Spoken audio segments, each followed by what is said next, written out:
Good morning everyone, welcome to civil services study practice set number ये 275 है। Test series RO ARO के लिए चल रही है। प्रैक्टिस करेंगे इसमें हम जीएस के प्रश्नों पर, उसमें भी हिस्ट्री है सब्जेक्ट। इसमें सारे प्रश्न इंपॉर्टेंट है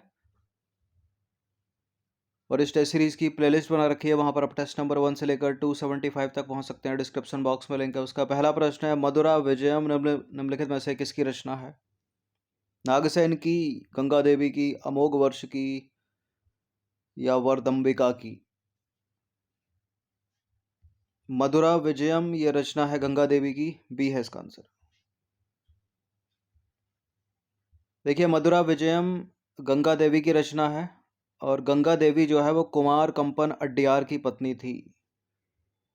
1352-53 ईस्वी में हरिहर प्रथम ने मधुरा विजय हेतु दो सेनाएं भेजी। एक कुमार सवल के नेतृत्व में, दूसरी कुमार कंपन के नेतृत्व में।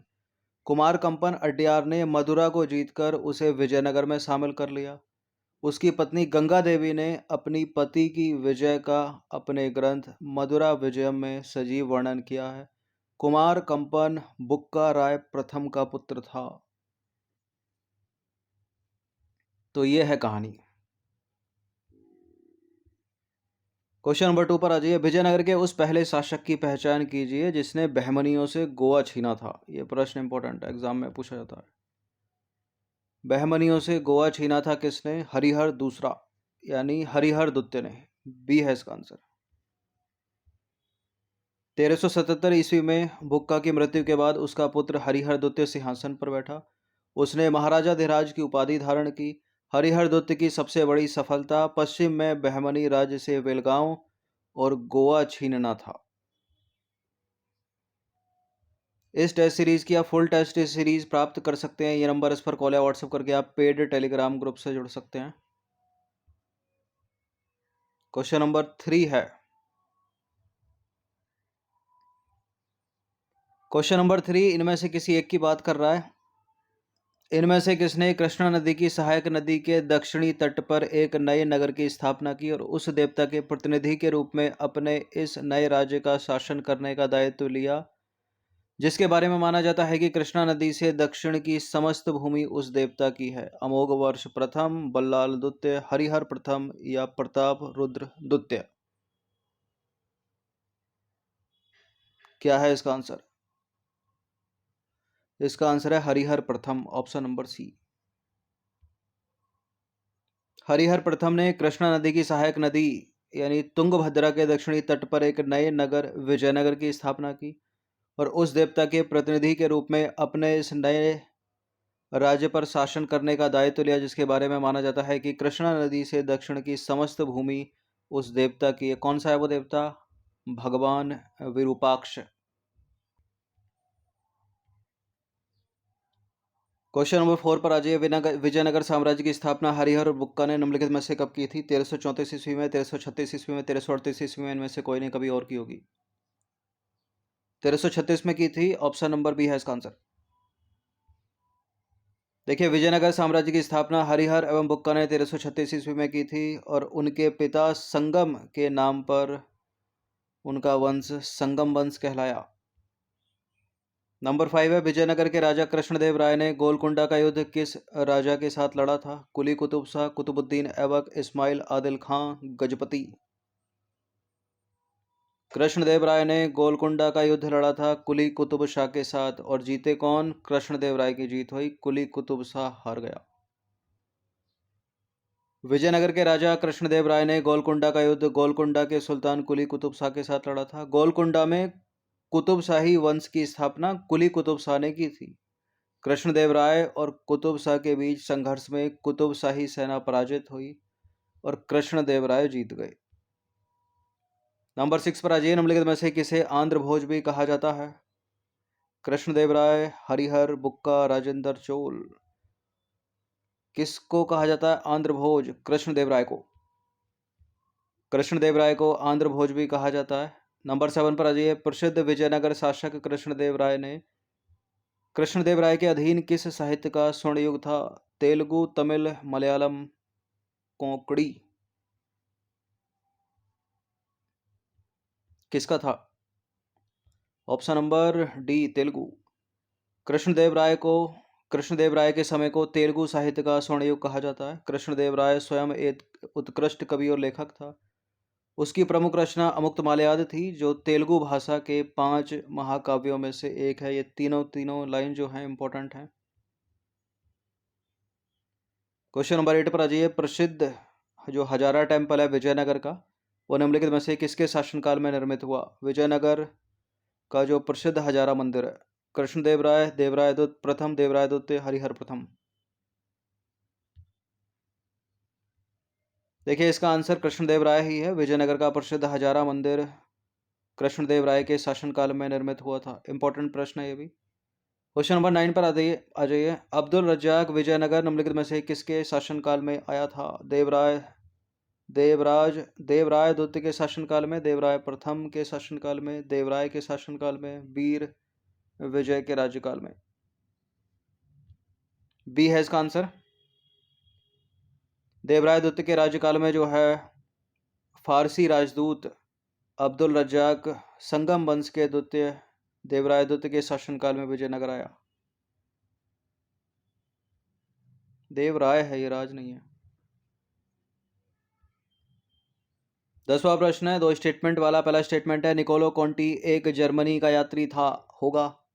इसने देवराय प्रथम के शासनकाल में विजयनगर की यात्रा की थी। ये जो राजदूत हैं बड़े इंपॉर्टेंट है। कौन किसका है, इसके ऊपर प्रश्न आते हैं एग्जाम में। जर्मनी का नहीं था ये, निकोलो कॉन्टी इतावली था, मतलब इटली का था। तो गलत है पहला स्टेटमेंट। इसने देवराय प्रथम के शासनकाल में विजयनगर की यात्रा की थी। दूसरा वाला केवल सही है, तो बी है इसका आंसर। ठीक है, अब्दुल रज्जाक देवराय द्वितीय के शासनकाल में आ रहा है, और ये निकोलो कॉन्टी देवराय प्रथम। निकोलो कॉन्टी इटली का यात्री था, न कि जर्मनी का, जिसने देवराय प्रथम के शासनकाल में विजयनगर की यात्रा की थी। निकोलो कॉन्टी ने नगरों में मनाए जाने वाले त्योहारों जैसे कि दीपावली, नवरात्रि आदि का वर्णन किया है। इसने दास प्रथा का विस्तृत विवरण दिया है। निकोलो कॉन्टी कहता है कि विजयनगर साम्राज्य में विशाल संख्या में दास हैं। जो कर्जदार अपना ऋण अदा नहीं कर पाते हैं, उन्हें ऋणदाता द्वारा अपना दास बना लिया जाता है।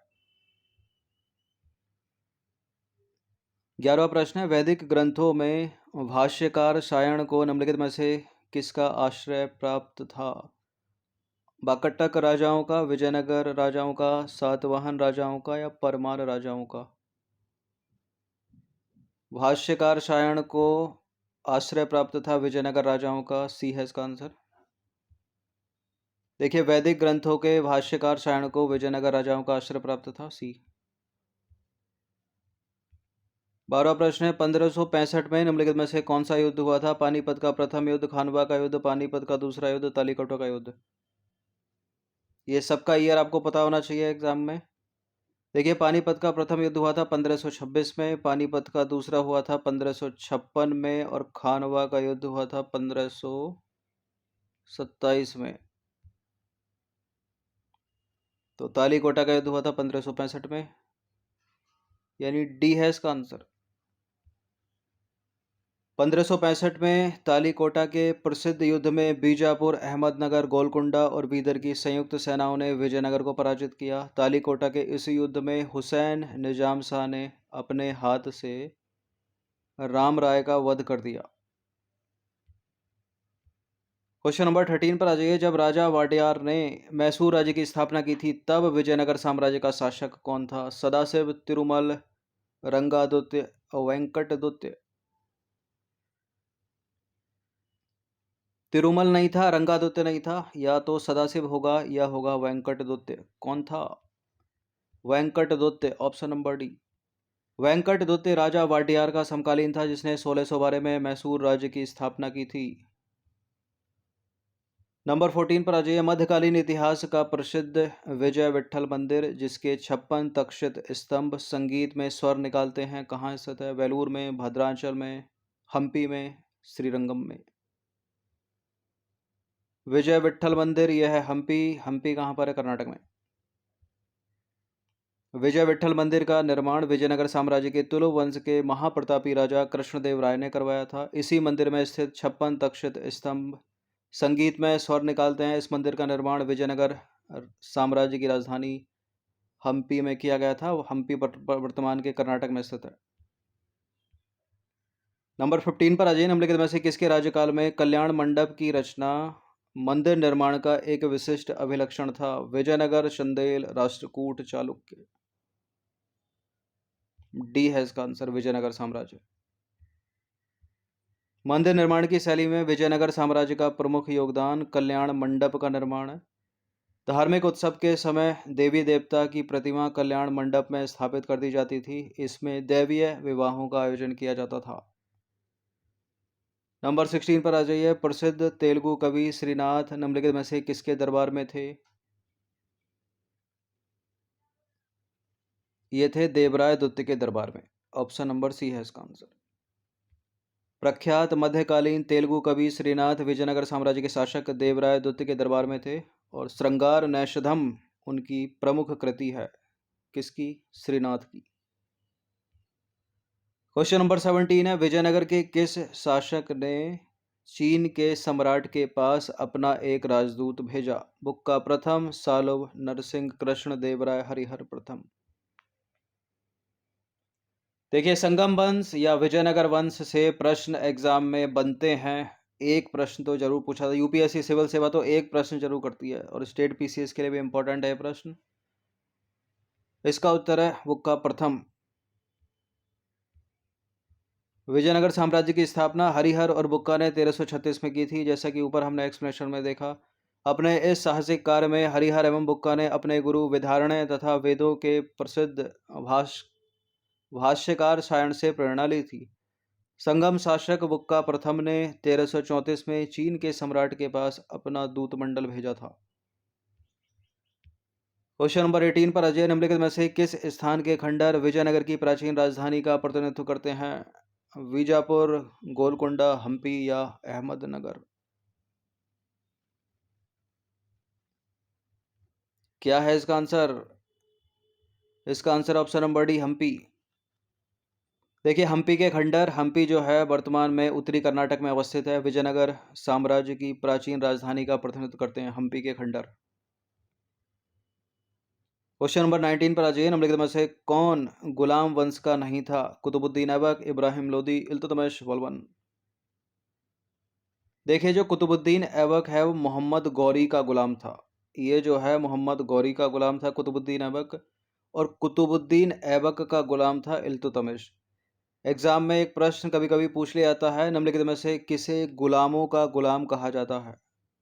3 ऑप्शन देते हैं, उसमें 4 ऑप्शन देते हैं, 3 ऑप्शन जरूर होते हैं। एक मोहम्मद गौरी जरूर होता है, कुतुबुद्दीन ऐबक जरूर होता है, इल्तुतमिश जरूर होता है।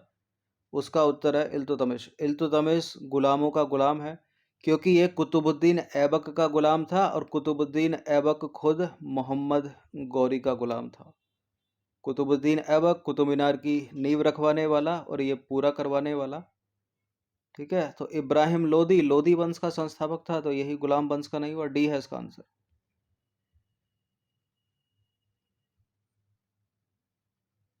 देखिए, इब्राहिम लोदी लोदी वंश का शासक था। ठीक है, स्थापना तो बहलोल लोदी ने की थी, जिसने 1517 से 1526 तक दिल्ली पर शासन किया। अन्य सभी सुल्तान गुलाम वंश से संबंधित है। नंबर 20 पर आ जाइए। अंतिम प्रश्न है ये। निम्न में से किसने गुलरुखी उपनाम से अपनी कविताओं की रचना की? फिरोज तुगलक, बहलोल लोदी, सिकंदर लोदी, इब्राहिम लोदी। गुलरुखी उपनाम से अपनी रचनाएं लिखी थी उसने ही जिसने 1504 में आगरा की स्थापना की थी। तो क्या होगा इसका आंसर? इसका आंसर हो जाएगा Sikandar Lodi, option number C. देखिए, सिकंदर लोदी गुलरुखी उपनाम से कविताएं लिखता था। सिकंदर लोदी लोदी वंश का दूसरा सम्राट था।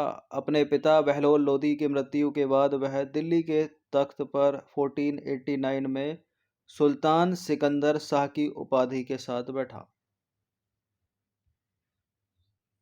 सिकंदर लोदी ने अपने शासनकाल में अफगान अमीरों द्वारा चलाई जा रही साम्राज्य विभाजन और जातीय समानता की परंपरा को खत्म कर दिया। सिकंदर लोदी ने राजपूत राज्यों पर नियंत्रण बनाए रखने के लिए 1504 में आगरा को बसाया और यहाँ पर उसने बालगढ़ का किला बनवाया और आगरा को अपनी राजधानी बना लिया। तो इस टेस्ट में जो 20 प्रश्न हैं बहुत इम्पोर्टेंट है, बहुत पूछे जाते हैं अलग अलग कॉम्पिटिटिव एग्ज़ाम में। प्रीवियस ईयर के अगर आपने प्रश्न देखे होंगे तो आपको दिखे होंगे ये प्रश्न, इनकी प्रैक्टिस कर लीजिएगा। धन्यवाद। देखिए सीरीज़ जो चल रही है अभी, उत्तराखंड का जो आरओ निकला हुआ है उसकी जीएस में फुल सपोर्ट करेगी, बिल्कुल प्रश्न बनेंगे। बाकी उनका कल्चर जो है वो कुछ ज़्यादा ही पूछा जाता है उत्तराखंड का। तो जितने आरओ उत्तराखंड वाले हैं वो जीएस तो पूरी कवर कर लीजिए इसी से, और बाकी अपना कल्चर पढ़ते रहिएगा। धन्यवाद।